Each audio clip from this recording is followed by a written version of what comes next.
there was a point when I realized, having looked at many of the organizations that are featured in the book, that they had a number of elements to that culture of people-powered innovation. There were 8 which were most commonly seen, and for me it was that light bulb moment that I realized, yes, you don't have to make your people be innovative. You just have to create the culture in which their natural tendency to be creative and innovative will fly, it'll flourish.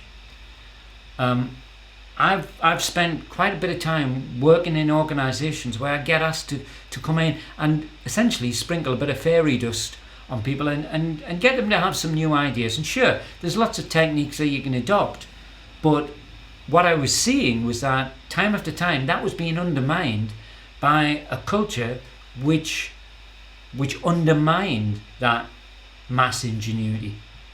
So there are 8 of these characteristics that I saw in my case studies and in the organizations that I looked at.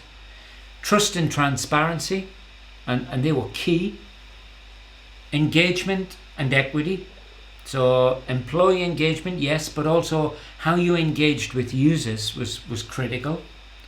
And how equitable you were as an organization, both internally and in your response to user innovation, but also how you related to the world as we're seeing it. And of course, Black Lives Matter has focused everyone's attention on this. And then there were highly autonomous organizations that gave their people agency. They gave them the permission to act without fear of censure. And many organizations struggle with this. When Gary Ridge took over at WD-40 company, he said people were afraid to make mistakes, and they would often come into his office and say, "Gary, I've screwed up," and they expected censure. And Gary would say, he changed the vocabulary. He said, "No, you haven't screwed up. You've had a learning moment." And WD-40 only asked that you share that learning. That if something hasn't worked, that's fine. You just need to share that learning. And that is what real agency looks like. And then finally, these were organizations where they believed in mastery, which I define as making daily progress in meaningful work. And they were places where people could identify personal meaning, not just what the organization meant in terms of its corporate social responsibility or its actions in the world. And most of the organizations that I looked at were highly engaged with the outside world, had very strong values and ethics.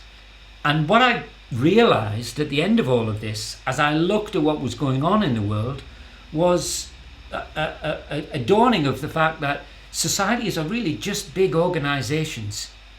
And these 8 characteristics have been either absent or on the wane in society for the last 10 years or so. So it's inevitable, I suppose, that in our work we will look for the restoration of trust. We will look for transparency. And if we want to remake the world beyond COVID, I'd argue that all organizations will need to prioritize these 8 key ingredients.